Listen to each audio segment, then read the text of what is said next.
I'd done lots of performance bits to my first car, and this one, I'd got the engine and I'd had part of it machined, and I was trying to fit the head on, measuring everything and trying to work it out. And they just loved it. They were like, this is the kind of ridiculous thing where it's pretty much impossible and you really shouldn't be doing it, but you can't leave it alone. That's the sort of bit of F1 design that's so interesting to F1 engineers. So we went round and round in circles on it, and I ended up getting the job. And it was, I think, a Christmas party a year later or something. One of the top guys said to my girlfriend, or wife, she was girlfriend at the time, but wife, said, we chose Ollie because he had done so many interesting things to classic cars that you probably just shouldn't do. The funny thing about that is, when I turned 18, for some reason, my dad said, here's your life savings that we've saved for you. There you go. And I spent it all on this car. Yeah. And they were absolutely furious. And now, however many years later, it got me my job. It got me all the... Again, it just worked out. So best decision you could have made. Exactly. So I've kept that car. That car's still going strong in the fleet.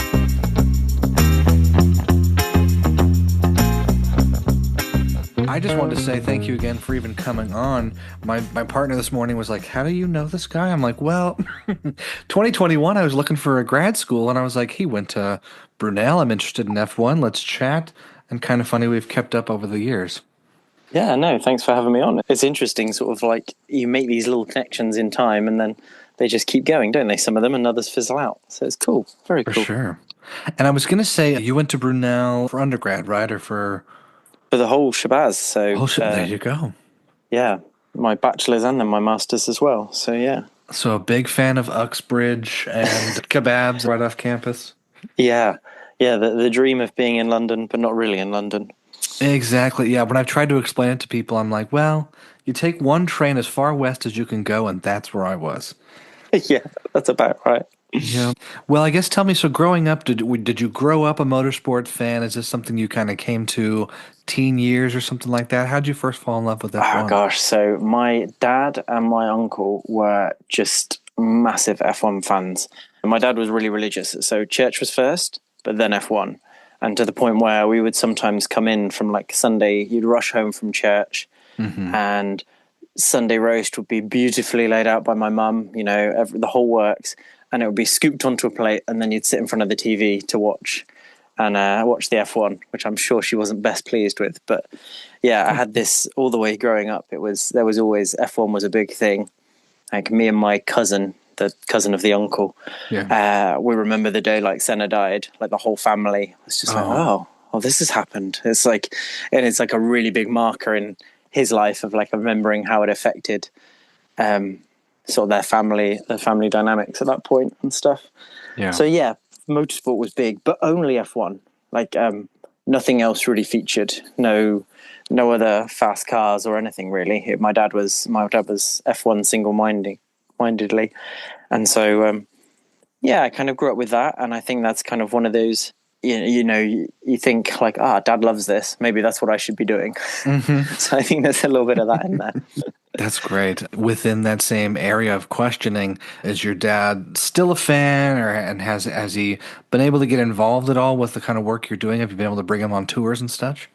Yeah, he's still a big fan. It's funny, he sort of always reads things now and then kind of fact checks them. He's like, have you heard this? And is that happening? And, yeah. And it's one of those things, sometimes you know something and sometimes you don't. And you're like, oh, yeah, I believe that. And other times you're like, I don't think I'd worry about that too much, Dad. I don't think that's not gonna pan out like that. And he's like, oh. So yeah, that's really cool. And that's a really nice side of it for me is that kind of, it's always been a real talking point for us, and we now see it from opposite ends. And it's really funny because I'm trying to think when it was probably just before I got married, when you're all emotional and you're sort of saying, thanks for everything, Dad, and you always believed in me that I'd get to Formula One. He's like, oh no, I never believed you'd get there. Like, I'm just really glad that you have. A surprise on both ends. Yeah. Oh, that's funny. Thanks for that, Dad. Yep. And I was really lucky. The same uncle had a friend of a friend. You know how these things go. And he sort of said, oh, would you like to come and look around a factory? And I think I was like 7 or 8. I was not very old at all.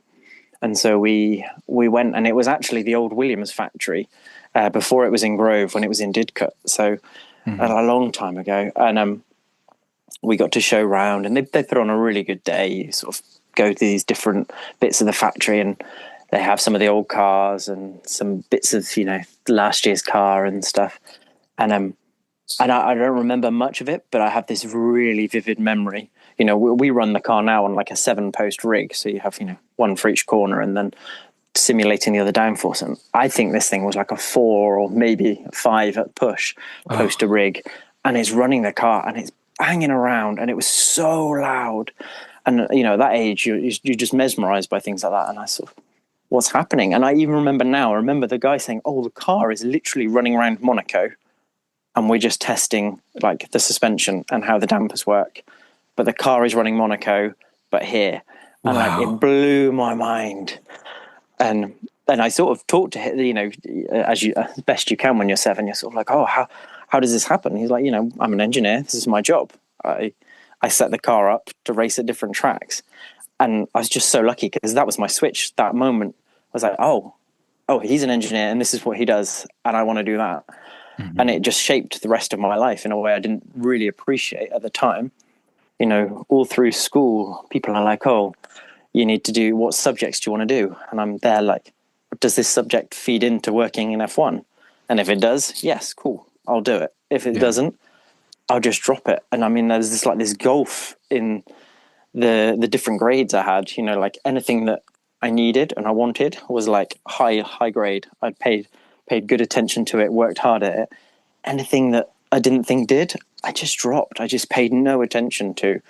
And it's like, I think life is quite easy when you know what you want to do, but there's so many options and it's so hard to actually ever know what to do. Now I understand how lucky I was to have that sort of that switch moment. But it was, I was about 7 and it just transformed. I was pretty single-minded. That's pretty amazing. Yeah, I mean, I feel like these days it's the paradox of choice, right? They feel they could take on the whole world. They could do anything. And whereas on the flip side, when someone has an experience like yours and they're able to lock in, you know what you're good at and you work towards that goal.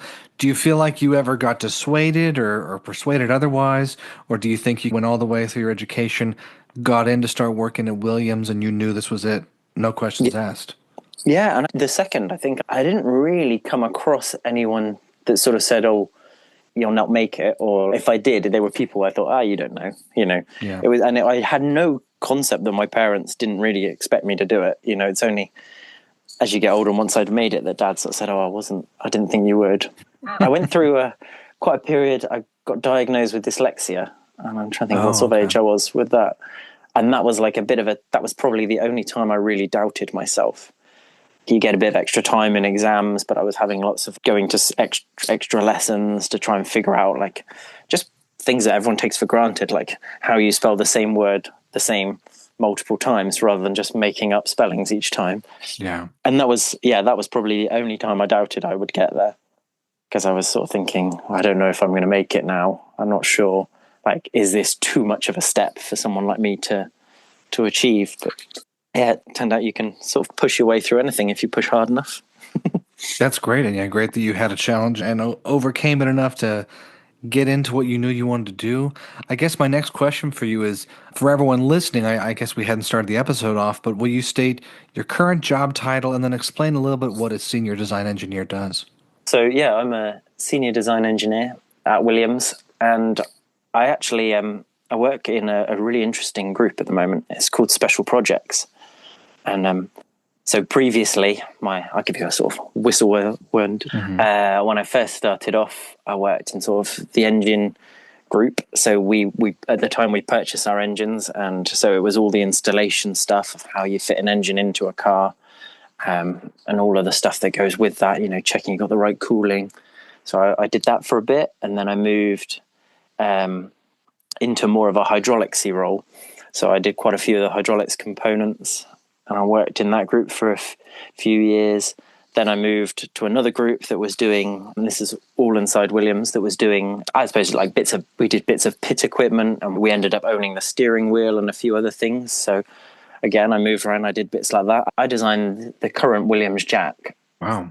I'm trying to think how many years ago it was, but it's still going. Like, it was It was really revolutionary when we did it, and it's still just about hanging in there. I think it's probably ready for a big old upgrade, but it was a really cool group because quite often things that you design and they only run for half a season, and then you're doing your next one. So that was really fun. And then I changed teams, and I did 5 years Alpine. And that was really cool. I went straight into the hydraulics group there. That was a really tight-knit group, and we did some really interesting things. But towards the end, I jumped out of that and went back to the engine systems group, sort of working around the engine, and I was doing sort of composite parts for them, which was interesting. It was something I'd not done much more before.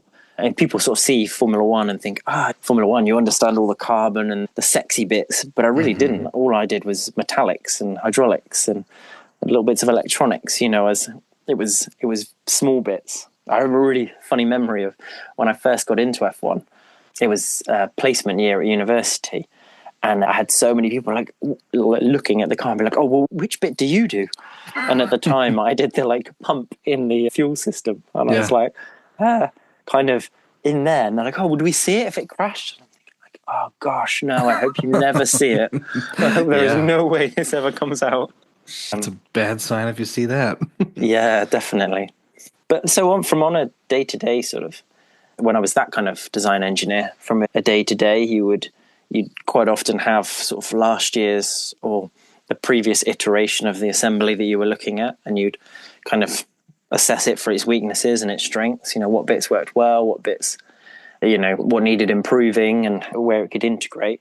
But a lot of it was just packaging. You're trying to fit these systems in weird shapes because the car comes from the wind tunnel, and they dictate, all of the external surfaces, and then you're just kind of working backwards from that. Everything's getting slightly smaller. You're working backwards from the external surfaces, and then the driver obviously takes up the shape that he takes up, and you have to work outwards from him. So you're left with this sort of space around him, and then around sort of the things, the immovable things like the engine and the gearbox and those bits.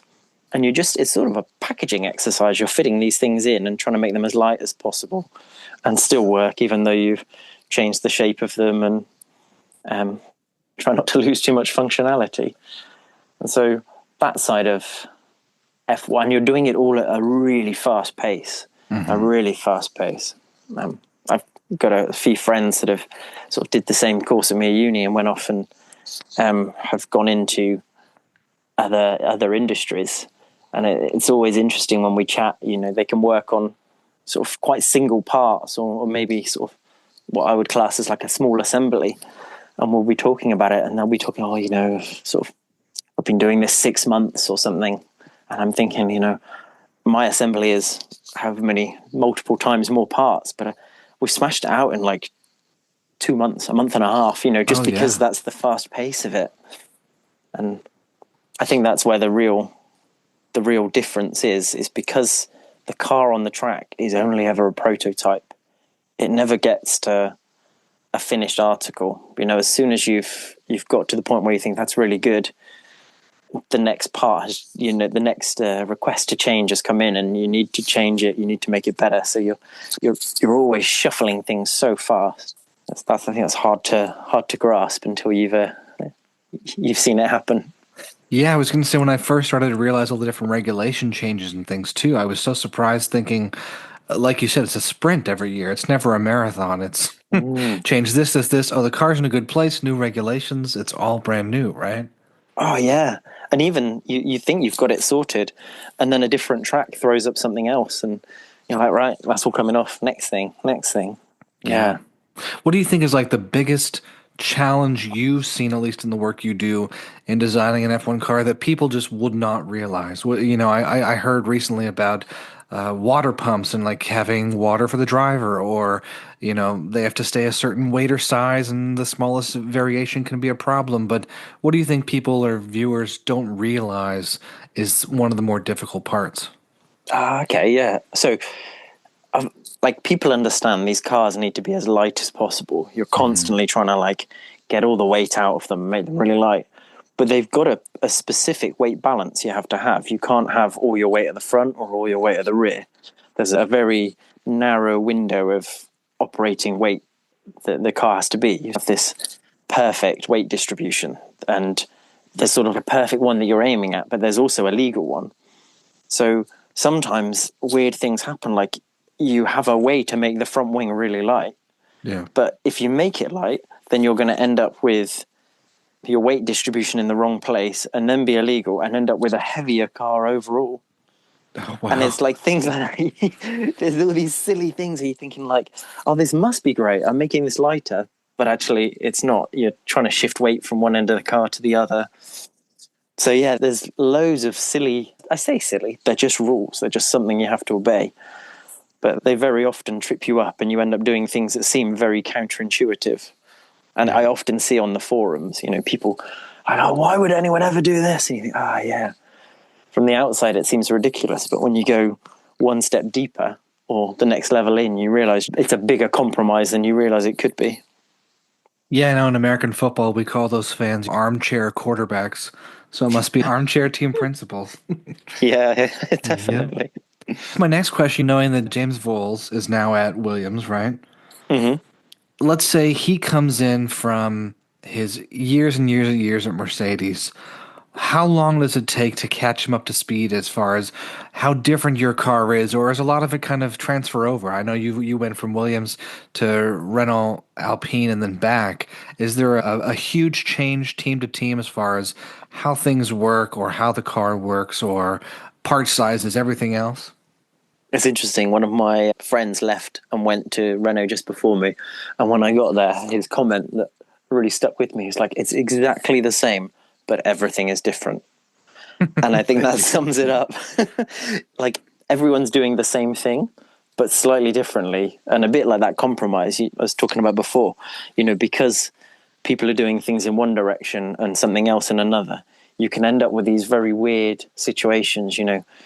It can be the decision of one team to make something in-house, and then they have full control of that particular part, but something else they buy in, and how that integrates or how those fit together can be really tricky. And then you can have another team where all of it's made out house, and when they bring it in, everything fits. And I kind of, I think there's probably for someone like James, it's probably really tricky to come from a company where a team where you're the engine supplier is basically doing exactly what you want. I Yeah. think when you become a smaller team, and I saw this at Renault, we were constantly talking with the guys doing the engine, and you could talk through like, oh, if we move this, and you can make a much better, a holistic compromise for how things fit together and how it will work.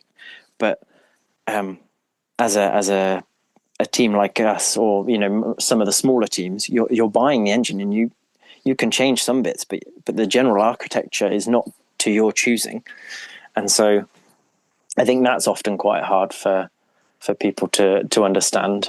And also, just although we're all at the cost cap budget, I think the bigger teams, you look at your Ferraris, your Red Bulls, and your sort of probably maybe even your McLarens to an extent. Yeah. Someone once described them to me as like, if you were to compare the two, they're like a lorry cruising down the freeway.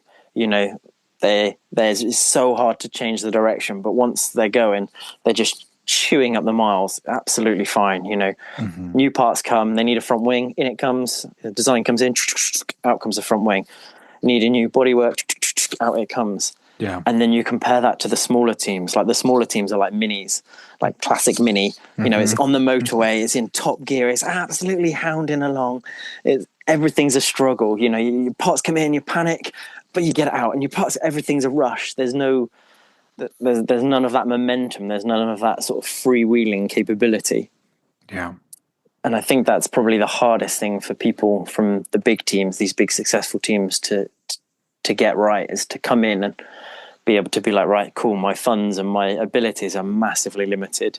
The speed it takes one team to make something can be maybe 2 or 3 times as long for another team, just because the process isn't there, and they've not had years and years of funding. They don't have all the stuff in house. Yeah.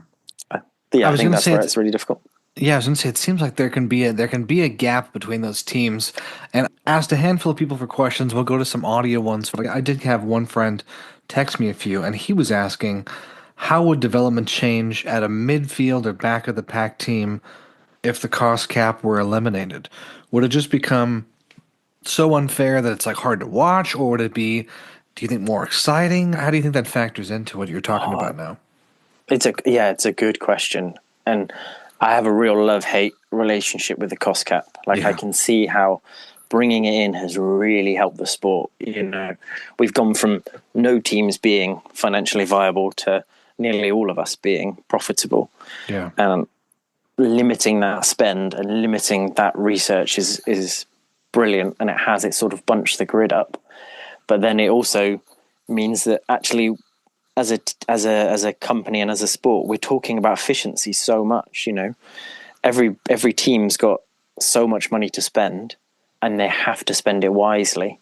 So gone are the days where you could, we've had years in the past where a team would build a whole car, six-wheeled car, and they'd rock up to the first race and then get banned. And it was like, oh, that's annoying, but it's just money wasted. Yeah. We got more money, we can spend it. But we're now in an era where you can't afford for stuff not to work. So it kind of penalizes you thinking too far outside the box.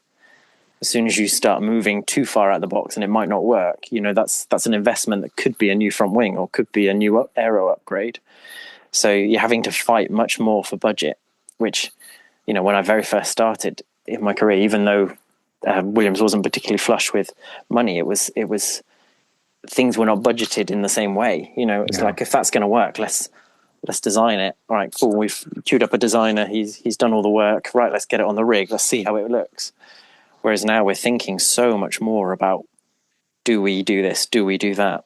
And so I think that's kind of where, if you took away the cost cap, I think in the lower teams or the midfield teams, there would be slightly more increased spending and increased, trying new things. But I think you'd see more things like, when Mercedes had DAS, or they had all that extra budget, they were able to do these really cool, inventive things because they had the budget and they had the ability. They could sort of, they were allowed to fail, if you see what I mean. And I think that's harder when you're all bouncing on the budget limit.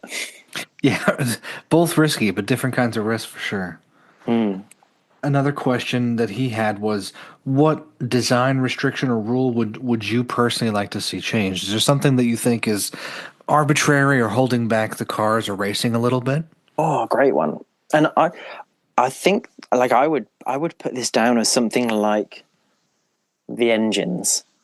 Yeah. They're so tightly tied up, and there's so much ingenuity and so much that you could do in the engines, and so much difference. You almost want to say, let's have a Power Max or something like that, and then I don't know what you got to pick a lever, something to limit, to let other people play with the levers. But it feels like that could be a really exciting thing. But I'm also, I hear a lot of people talk about, wasn't it great in the old days where you had, your V12s, your V10s and your V8s, and teams could choose which they were going to use and whether they were turbocharged.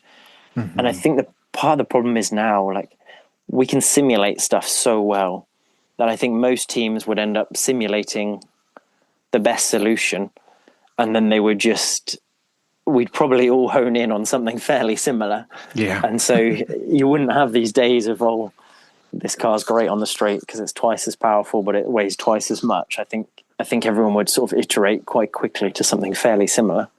Yeah, following up with that, I know in America we have IndyCar, which, depending on who's listening, they have different opinions on. But I know those cars are almost all the same, right? Between all the teams, they seem to have the same chassis, kind of the same design, same aero kit, where F1 has such variability. But like you're saying, I guess with design, it's not as variable as it used to be. Do you see things becoming more different between teams in the future, or kind of honing down to, like you're saying, almost the exact same car team to team? Well, I suppose this is something that the FIA, the sort of governing body, are very good at doing. Every few years, they do a major shake-up with the rules. Yeah. And, some of that's driven by our green credentials. Some of it's driven by cost of different components, and next year is going to be a really big shake-up of the rules, so not 25 but 26, and so you'll see all the teams really pushing and trying to find the loopholes, find the things they can change at that point. And I think that's where you'll get this huge divergence. You'll have people at one end of the grid who've really understood something spectacular, and they'll have a much quicker car, and then you'll have the other people who've missed the tricks, and so you have a big spread out field, and everything will look different, maybe not too different from each other. But then what happens is, as the rules, until you get your next big change, everyone then iterates towards a similar system. So I think that's why this 25 season is going to be such a great season, because we've had these rules now. Okay, we've tweaked them and we've changed them, but we've had them for a few years. And you've gone from having the sort of whole field separated by a number of seconds to everyone being, under a second. And that's when you get that really close racing, because it's not just one team or two teams at the front. You're down to 3 or 4, looking at the pre-season stuff and sort of seeing what the different timings and stuff. I mean, I think there could be maybe 4 teams at the front and then 3 or 4 very close behind them, but probably chomping at their heels in a way they haven't done in previous years. So it could be really interesting. And I'm definitely I think excited. I think that's how the rules sort of lend themselves. So I understand that we do have to keep changing them, but it almost helps. The longer you have them, the closer everything gets, the closer people become. That makes sense. Yeah, the more they learn from each other and learn from themselves in their own testing. Yeah, definitely. I've got just a couple more questions before we go to our call-in questions, but what's your work like during the season, and how does that change from postseason? Are you doing more work during the season? Are you doing more in the strategic testing part before the testing in the first race, or what's that workload difference? This is a great question. And this is one of those things that often people get the complete opposite end of the stick if they don't work in F1. So I often have people sort of middle of the season, people are like, oh, you must be so busy. But being a design engineer at the factory, my mid-season is like a quiet time. We've got the car out there. We may be working on upgrades, but as a mechanical engineer, the base of the car is done. That's good, unless something's really wrong or we've spotted something we can do. In general, that's like a little bit of the quiet time. But at the end of the season, or coming towards the end of the season, that's where we're really ramping up next year's car. And then over that Christmas period, we're flat out, really pushing really hard. Yeah. And it's the FIA, the sort of governing body, have come in and said, oh, you're going to have a proper gap now. Like the factories have to shut over Christmas. And it's really nice, because previously we would be, you might have the half a day on Christmas Eve. You'd have Christmas Day off, and you probably Boxing Day, but you were normally in working solidly up until New Year. That window of the holidays just wasn't a holiday. Yeah. Any time you could grab then was directly time that you would save and would end up as sort of lap time on the car. So those are the busy times. And then the sort of summer period is, I'm not going to say chilled, but it's often not as busy. That mid-season break was your real holiday back then. Yeah, exactly. Oh my God. Last question before we go to these calls. How do you, like you said, you don't do a ton during the season, but are there any tracks specifically, maybe like Monaco, like you've already mentioned, that are really just a pain to have to set the car up for, or that you immediately want to test because you're like, oh, if it works here, we know we're in a good spot? Yeah. So Monaco is obviously a bit of an outlier. So most things we would run as our Barcelona test. We test things. Barcelona's a good circuit to test things on because it has a bit of everything. But Monza is another one that's another big outlier. So you end up setting the car up very differently. And we're moving away from it. But it's only a few years ago that you would do a completely different steering rack just for Monaco. And you would do a completely different set of aero packages just for Monza. And, you think about sort of the cost of things. Like that's one race that would take so much money. And if you didn't do it, or you couldn't afford to do it, or you sort of missed the trick, you ended up looking awful at that track. And I remember years where there wasn't a rear wing that was suited to Monza, and you're just so much slower down the straight, and everybody's everybody's overtaking you and you're thinking, this isn't working. That wasn't money well saved. Yeah. Must have been a little frustrating at times, yeah, to see the money go like that. Definitely. And, I've been through sort of some weird eras at Williams. When I first got there, Frank was there and then Claire was there, and they did such a good job, but it was a different world compared to the top teams. There wasn't the money coming in, and it's really struggled. And you look at it now and you've got, James Fowles and the group we've just signed Atlassian and don't quote me on this, I can't remember what it is, but I think it's like the 4th or 5th biggest sports deal done this year. Wow. And that's our team. It's just mega to see that jump from scratching by, every penny watching it to being like huge sponsors joining us now, really believing the change and seeing how it's progressing. I think so much of that is like just the sport is gaining so much more visibility. It's noticeable for me as somebody in it. We used to go to sort of parties and you talk to someone and someone would instantly hone in on me, and it would always be that slightly geeky guy would be like, you work in F1. I love F1. Like, cool, yeah, I do. Let's chat. And it's noticeable now. Someone will say, you work in F1. You'll get a lot of people like, oh, really? Oh, I like that. And it's no longer just that one guy. It's now interesting to lots of people. Yeah, in preparation for our episode, I looked at some viewership numbers on ESPN in America and kind of worldwide stuff, and it did look like it almost doubled from 2018 to 2021, peaked in 2022 with almost 2 million viewers for the average viewership on some of the races. Gone down a little bit, but still high. But I know when I first started getting into it, I'd seen the cars before, but Drive to Survive just did so much for bringing the rest of the world on board. Mm-hmm. Yeah. But at the beginning, I was that guy telling all my friends, you have to watch Drive to Survive. It's Real Housewives, it's Kardashians meets race car drivers and all these cool European guys. And they were just like, that's weird. Whereas now I've found, pubs and stuff to watch it in here in the States. And I have friends. Fantasy Formula One League, it's becoming more mainstream, which is cool. And it must be amazing for you, like you said, to have the one motorsport geek at the party to now a lot more people talking about it. Yeah, definitely. It's really nice. And I think you've hit the nail on the head. That whole Drive to Survive has carried it, has really brought it in. It's made it so much more accessible. There's no way about getting around it. It is so geeky. It's so rule driven. It's so detailed and finicky. And it needed someone to step it back and be like, people aren't interested in that. Or some people are. There's a lot of people that are.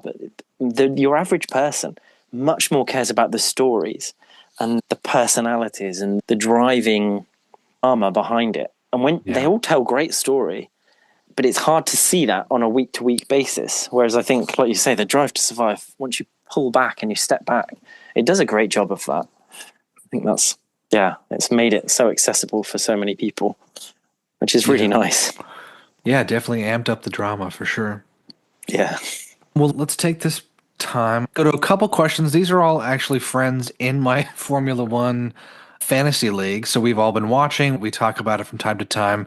I just told them, like, hey, here's who I'm going to have on. It's Ollie. He works at Williams. And they had a couple questions you'll see on the screen. One of them has a little more detailed questions than some of the others, but we'll start off with one of my friends, Tyler, out in Chicago. Hi, I'm Tyler. My question for Ollie, what does your race day look like? Do you analyze and provide strategy changes for the team? What do you do during a race day? So my actual role, I'm very much a design engineer. So I'm doing the initial designs of the parts, and then they're getting made. My current job, I'm even a step further away from that. I'm looking at things that we would design and bringing in new technology and ways things will work in the future. So I'm really far removed from that.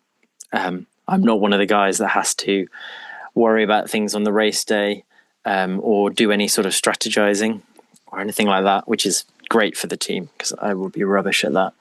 But I have previously I've been involved in a little way. There's very often we need people to listen to all of the other teams' radio because that's freely available. Yeah. And flag anything that's happening with that. So I've done that on a few weekends, not for a long time now, but I've done that a few weekends, and that's really cool. You're in the factory, but you're relaying stuff, and you're aware of where the other cars are relative to our car. And so you'll flag up like, it looks like he is going for a pit stop, or they've just told him box next lap. And so that will feed directly into the team and into the strategists. And I've also done, actually, that's probably the most sort of involved I've been when I haven't been at the track. So I've been to the track a few times. That's probably averaged sort of one a year, something like that. Normally because something of mine's not going right, or we needed to take stuff out. And that's really interesting because you're at the race, but you're inherently a spare part. Like, the race team is such a well-oiled machine. Yeah. And you've got the mechanics just know what they're doing. They're so ready. Everyone's got a headphone in. Everyone knows everything that's happening. So they're all doing this stuff seamlessly. And you actually spend most of your time trying not to get in the way and just trying to help whenever you can. So on a race day, I probably say I spend most of my time watching the race, and the moment there's any issues with my car, the first thing I do is think, I hope that's not my part. That's such a driver. I don't think there's many things or many activities or jobs where you're judged on a weekend to weekend basis, and it's so easy to fail in front of everyone. The success is there when you win it, which is brilliant, but when it's your part that stops the car, there is just not much worse than that. Definitely hard. I was going to say, during the season, if you're not on track, do you all go to the factory and watch? Do you ever get to watch from home, or what's that look like? So we like someone in my role, or most of the design engineers will watch from home, and because we're not needed, if you see what I mean. We've sort of done our part and we've sent them out. Some weeks, Williams do this incredible thing because they've got the factory is awesome. It's still got this huge building that's called the museum. So it's got almost every car they've ever raced, and it's got this beautiful cinema display and a huge big room. And they run, if it's a morning race, then it'll be breakfast. But if it's a day race, they run a meal. And they'll live link into the track, and so they'll sort of talk to some of the engineers, sometimes the drivers, sort of give a bit of a feedback of what's happening before the race, sometimes talk through the strategy, what they're hoping to do, and they're brilliant to go to. I think again, I'd have to check this, but I think sort of as a member of the public you can go. Wow. But they often open up to us as sort of workers to go, which is really cool. That's a really good experience. If you can get a table of a few friends and we go and see that, and you're not at the race, but you're being wined and dined and watching the race. Yeah. Sort of, a very cool atmosphere. Now, does your wife watch with you, or does she leave it be? Oh my goodness. She has the most impressive ability. Wow. She can watch the first lap and be instantly asleep till maybe the cars are maybe like 100 meters from the finish line, and then she's awake again. It's incredible. Yeah. Oh, yeah, it's unbelievable. I've got my daughter's 7, and she's just getting into it. So she's starting to watch it, and we're slowly honing in on cheering for the right cars and that side of things. But yeah, my wife can just like that. She's asleep. And then at the end, she's like, that was good, wasn't it?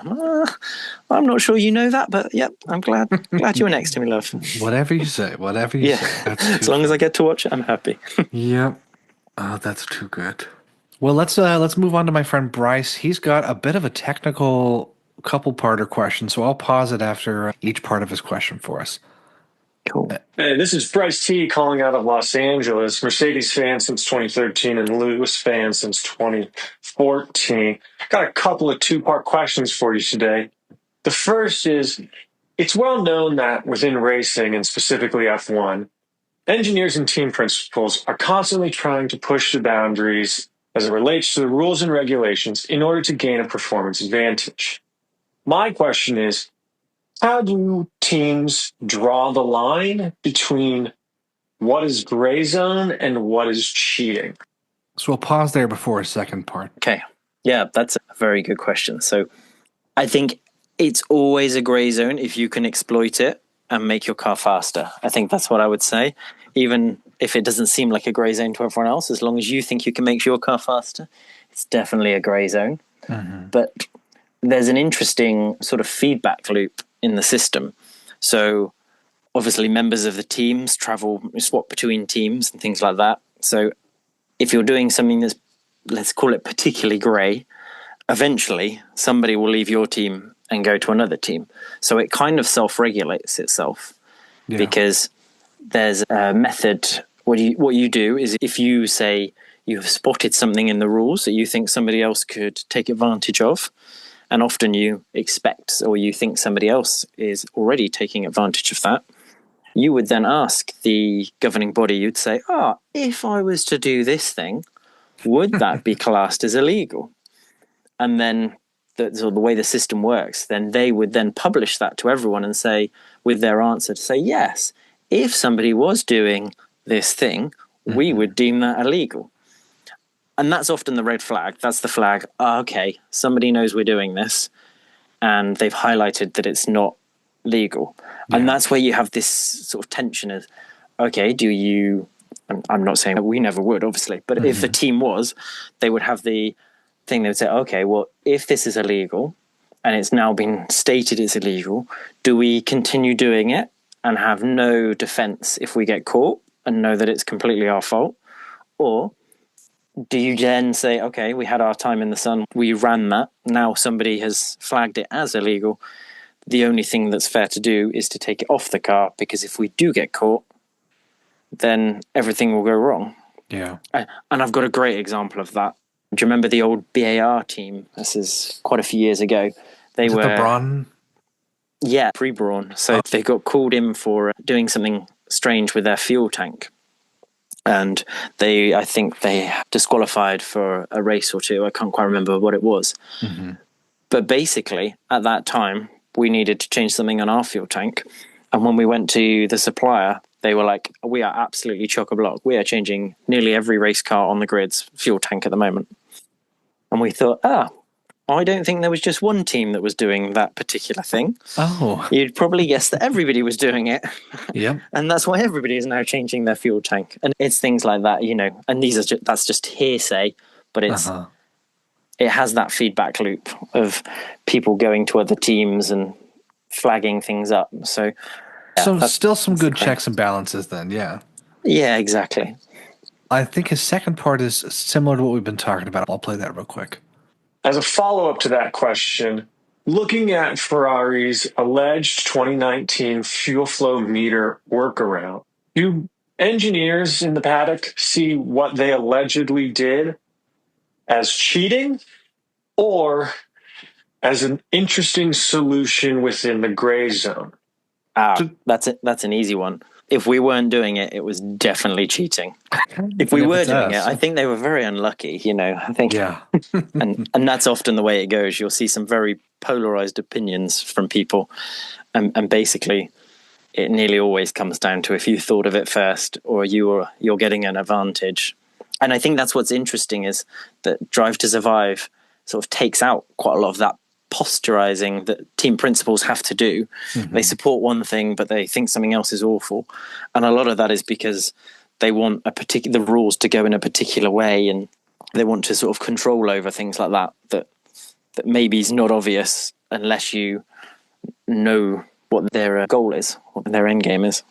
Yeah, I guess that is hard to tell that story. I mean, we see the Christian and Toto bickering, or we see someone getting angry at Zach or this or that. But that's a good point. You don't always see some of these background discussions and how they're trying to slip things by. Let me go to the second part from Bryce. My second question relates to Mercedes' dominance from 2014 to 2021.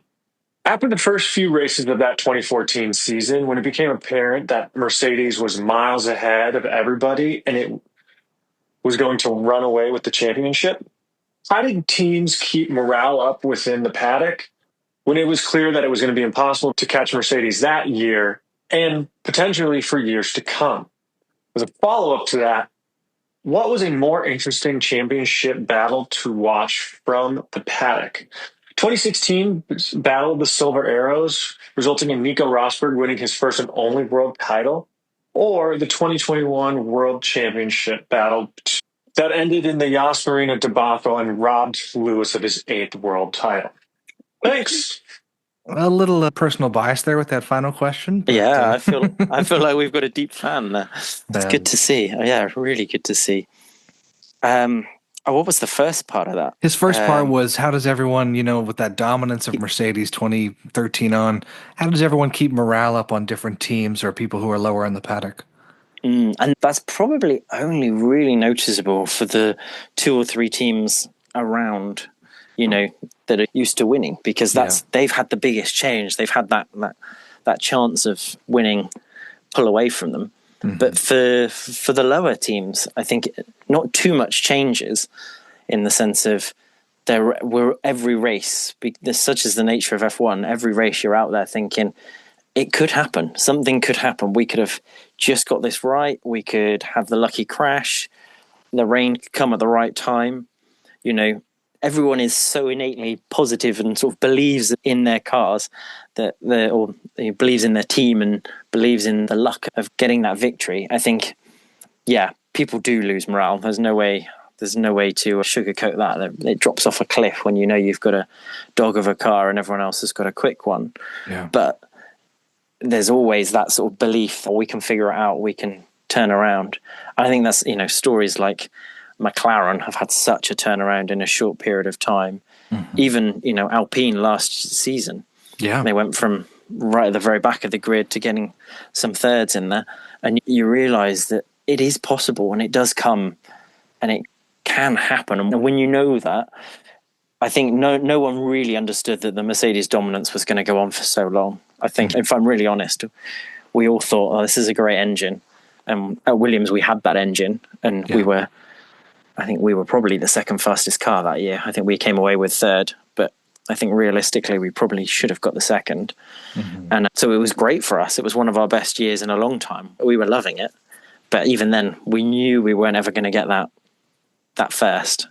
We were desperate for the win, but you're always praying for someone else to go wrong. Yeah. So it is tricky to keep up the motivation. And I think you often see that with engineers that sort of do a few years at some of the back markers and will slowly work their way forward on the grid.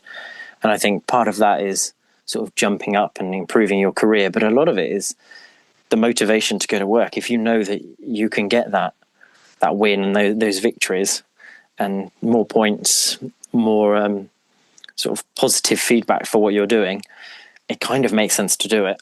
And it's some people it's a real driver, and that's why the top teams do attract the top talent while they're at the top.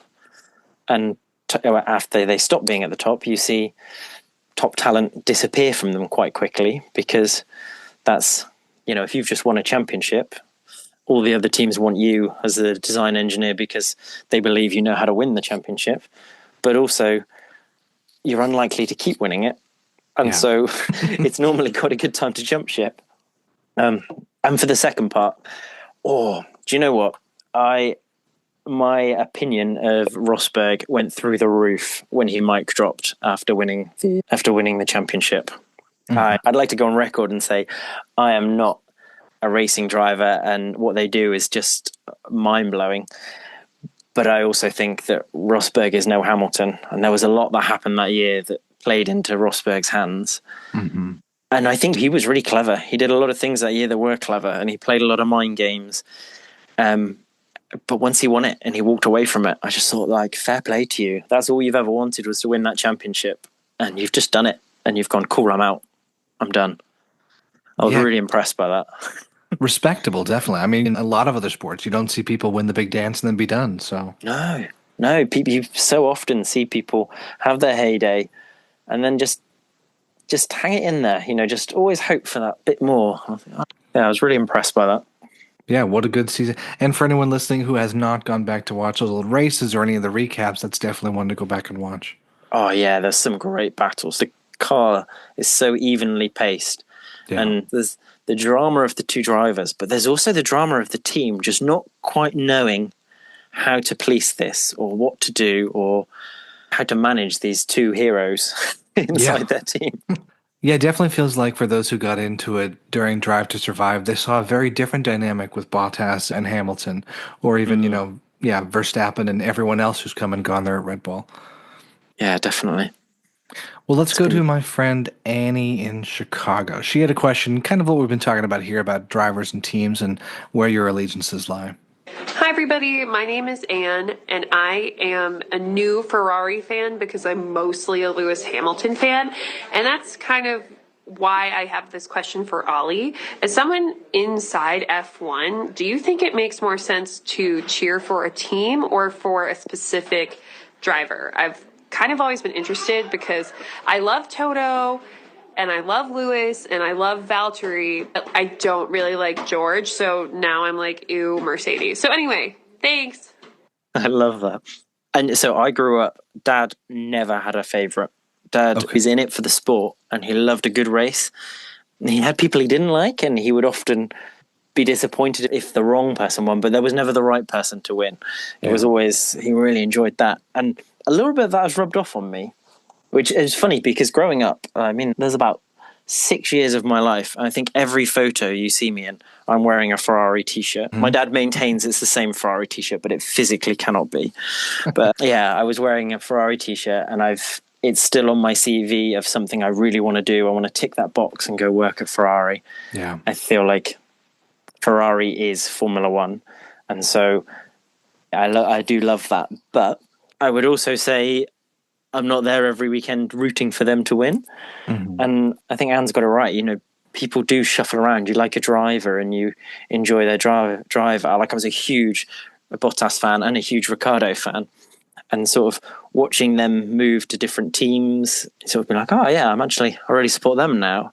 And I really like them. And I went on Bottas's first ever F1 test, which was basically a straight line test. But I was was I a student? I was doing my placement at that point.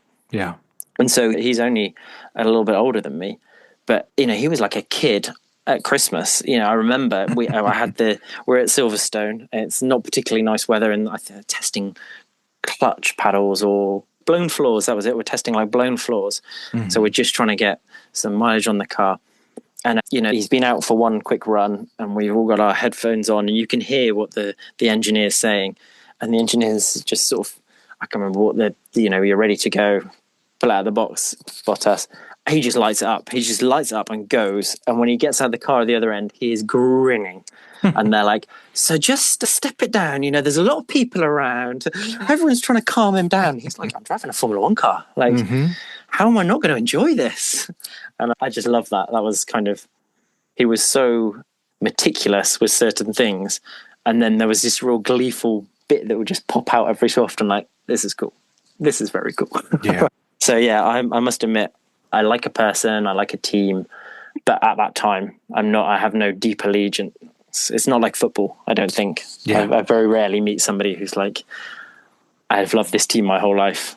They're kind of like, I follow this driver and he's moved to there. And I think that's fine. And I think working in the industry, there's a set group who maybe have been at a company or a team for sort of 20 plus years. But there's a lot of people that move around, 5-10 years, and then move to the next team, then move to the next team. And I think that does wonders for sort of shuffling your allegiance because you're working in one team, but then you're working with a load of people who've just come from another team. And you hear the stories of what that team's like, and it kind of dilutes we do it right, they do it wrong. You're kind of like, they do this, we do that. Okay, cool. I feel like they're human too. I get it. Yeah, that was one of my questions. I'd seen some of the principals move around. I know Fred Vasser's now at Ferrari. I had wondered if it was kind of old-timey in the sense of you get in one factory, you stay, but it sounds like you're saying there is quite a bit of movement back and forth, and it's not so siloed between one company. Yeah, definitely. Definitely. I think it is very incestuous. Like once you're in F1, then it's very easy to move between teams, and you'll move to a team and those people, there'll be somebody at that team that's worked with you before. And so it's kind of the world you just should never burn a bridge in, because even if you don't plan to go back to the team, the people from that team will go somewhere else. And I'm not a great one for burning bridges at any time, but it's not one of those environments where it pays off, because everybody knows everybody. It is very incestuous. That's good. Our last question is about a driver, but kind of about that moving around and I guess legacy, personal legacy, from one of my friends here in LA. Hi, I'm Zaji, Haas fan, and my question for Olly is, Carlos Sainz has improved every team he's ever been on, but he's never been able to stick around long term to reap the benefits. Do you think he'll actually stick with Williams long enough to see the benefits of his collaboration with them? Oh, I really hope so. Yeah. I really hope so. I feel like he is a driver who is just getting better and better and better, and he's barely driven to the car, but he's brought so many useful things that you just pick up on. And, Alex is a phenomenal driver, but and Carlos is sort of echoing so many things that he said and bringing so many new just points of view. Yeah. So I'm really hoping that he can. And I think he fits in well with the Williams.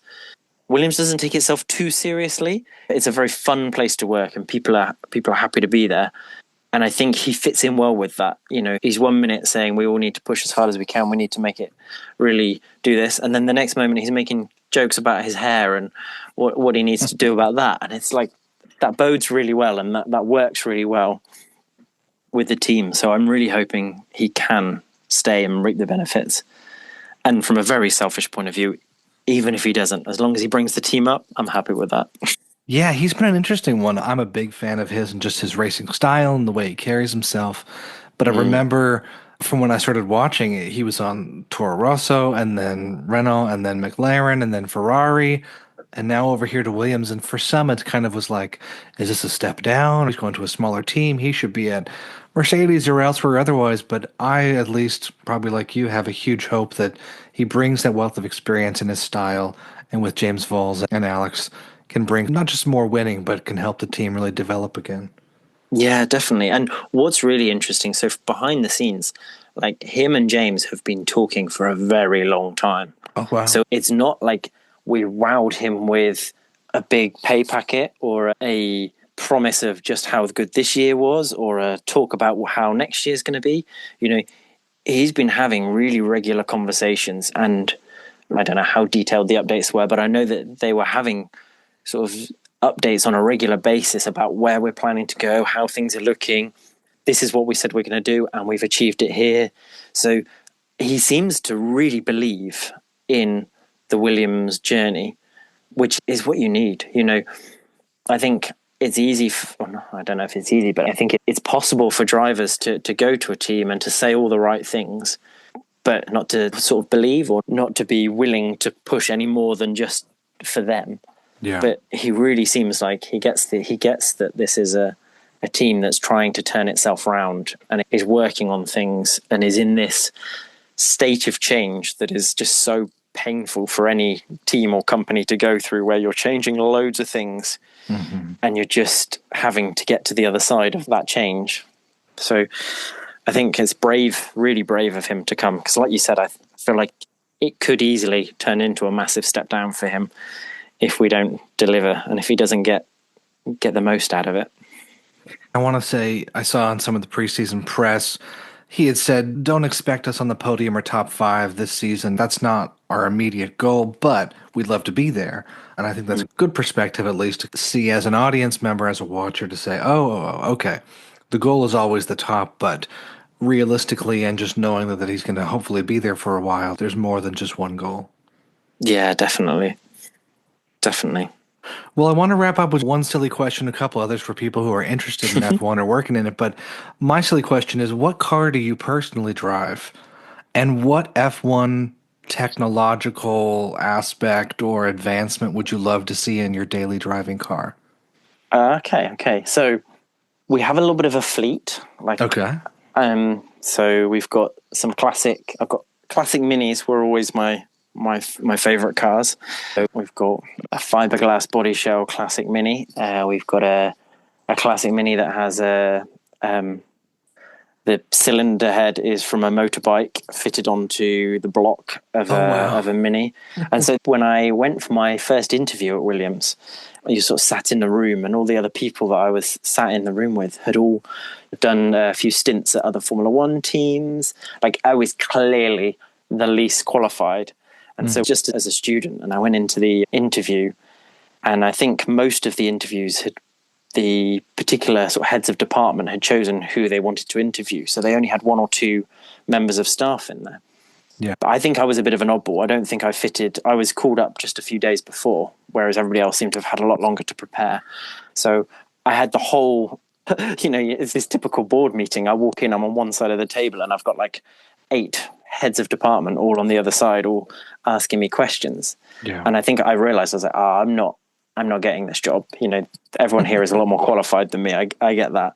Yeah. And so rather than go too deep into anything too technical, I just chatted through answering all their questions. But I kept coming back to more questions about, like, well, why did you guys do this? And why did you do that? Mm-hmm. And then we got on to one of the guys asked me, tell me about, you've got here on your CV a little bit about your cars. And at the time it was my second Classic Mini, I think it was, and I was just trying to build this engine. And so I'd driven, I'd done lots of performance bits to my first car, and this one, I'd got the engine and I'd had part of it machined, and I was trying to fit the head on. And at the time, there was like one other guy that had done it in New Zealand, and it was like a few photos I'd gleaned off the internet, and I was measuring everything and trying to work it out, and they just loved it. They were like, this is the kind of ridiculous thing where it's pretty much impossible and you really shouldn't be doing it, but you can't leave it alone. And it's like, that's the bit of F1 where that's the sort of bit of F1 design that's so interesting to F1 engineers. So they kind of kept interesting and asking me, and we went round and round in circles on it. And I ended up getting the job, and it was, I think, a Christmas party a year later or something. One of the top guys said to my girlfriend, or wife, she was girlfriend at the time, but wife, said, we chose Ollie because he had done so many interesting things to classic cars that you probably just shouldn't do. So, and the other funny thing about that, yeah, exactly. The funny thing about that is, when I turned 18, for some reason, my dad said, here's your life savings that we've saved for you. There you go. And I spent it all on this car. Yeah. And they were absolutely furious. And now, however many years later, it got me my job. It got me all the... Again, it just worked out. So best decision you could have made. Exactly. So I've kept that car. That car's still going strong in the fleet. Yeah. And then we've got one of the BMW Minis, which I just didn't want to like, but I really do. They're great cars, the Coopers. You can throw them around and they just keep going. So we've got one of those.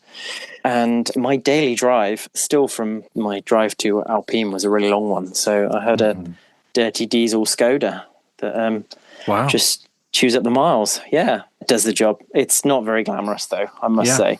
And we've got an old Austin A35 van, which is again another beautiful classic car.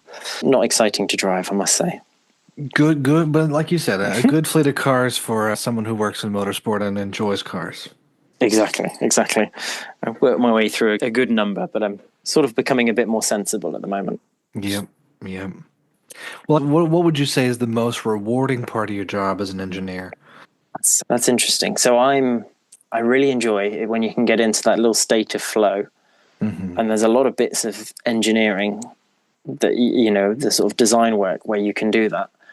But I definitely think my favorite thing that happens rarely, but when it happens, it's just so satisfying when you're working on a problem and then you pull in something that seems completely unconnected and then you make it work, if you know what I mean. So you're doing something at one end of the car and you can't work out how to get it in that space or something else. And you just suddenly think like, I've got this pocket of space somewhere else, or I've got this input coming from somewhere else in the car. I could just, if I link them, then all my problems go away. And I love that side of it. That sounds satisfying. Yeah, as much as you're supposed to say working with the people. I mean, all of that's great. But of course. My own personal success is when you get it right and you're like, I get it. Yes, it's worked. Yeah. It's really fantastic. What advice would you give to someone who was thinking about becoming an F1 engineer or going to uni for it or things like that? What would you say would be some good tests to know if it's the right career for them, and then how to pick the university or the company, the career track to get there? Yeah, so I think as much as loving the sport is brilliant, and I think that is a really key thing, I think you have to be willing to put in some really long hours. And I think it's moving away from where it used to be all-consuming. I mean, the cost cap just means that there are now engineering jobs that pay more. You know, it's stopped being that pinnacle that it was. Even Adrian Newey recently came out and said that they're having trouble hiring top engineers because they're leaving for WEC and for other forms of motorsport which don't have a cost cap. Yeah. So if you're doing it for the money, there's better things to be doing for the money. But I think I found for me, like, I like a team sport, but I want to be in that team environment, but I want to be judged also on what I'm doing rather than just as what the team does. So I think that's probably true in a lot of other jobs, but I've only been in F1 really, so that's the sort of side that I think it appeals to most. But to get into it, I think, you know, as I said before, I was so lucky. I knew I wanted it at a young age. And then that really allowed me to look at, right, if I'm an engineer, I need the maths, I need the physics. Chemistry wouldn't hurt. Biology, not so much. You know, I was able to really separate out the different disciplines. But to actually get into it, it's interesting because I did a motorsport degree, but it could have easily been an aeronautical engineering and degree or any other kind of engineering degree. But I could actually look at the different universities and I could see their uptake each year into different sports. And so again, it was a really simple metric to me. I looked and I was like, okay, there's 2 universities here where they have the highest level of people being taken into Formula One. Yeah. And I only applied for them. Here in the UK, you know, you're supposed to apply for 6 as a sort of minimum, or I just applied for the 2 I wanted. I was like, if I don't get them, I'll find something else. It's not right for me. And I think, you know, those things show up a little bit when we're interviewing people, but often it's things that come sort of a bit left field. You know, people who spend their weekends go-karting, or they volunteer for a small race team, or they do race car engineering for a lower formula without any pay, or sort of funded by themselves, or it's things like that really stand out. Yeah. There's a lot of people with a lot of really good grades. I'm realizing that, but it's actually the people who are doing something interesting and showing that they really do love the sport, and those are the people that when you work with them, they're brilliant because they're bringing in little tidbits of information they've learned from elsewhere, and they're feeding those in rather than just knowing and doing exactly the way we always do it or the way we tell you to do it. When you suddenly say, but I've done it this way before, it's just a game changer. Like, okay, we'll try that then. Yeah, like you're saying, a little more passionate beyond just competence. Yes, definitely. That passion and that being a nice person makes such a difference. Yeah. You quite often get to the point everyone's stressed, everyone's having a bad day, and that person that's like, cool, we're okay. I was like, oh yeah, that makes all the difference now. We just needed to hear that. Yeah, cool under pressure. Very much so. Well, I don't want to take any more time today. I know we've been on this call for a little bit, and it's a Saturday before the season starts. I think when everyone listens, this will come out as we're leading up to that Formula One movie with Brad Pitt coming out. Cool. If anyone wants to reach out to you, if they've got questions, what's the best place to do that? LinkedIn or Instagram? Yeah. Find me on LinkedIn. It's Olly Self, Olly with a Y. Send me a message. I'm fairly infrequent, so don't be offended if it takes me a week or so to get back to you, but I'm on there. Yeah, I will have that linked in the show notes. And for everyone listening, a big thank you for giving this episode a listen. And Olly, thank you again for coming on. Oh, no worries. Thanks for having me.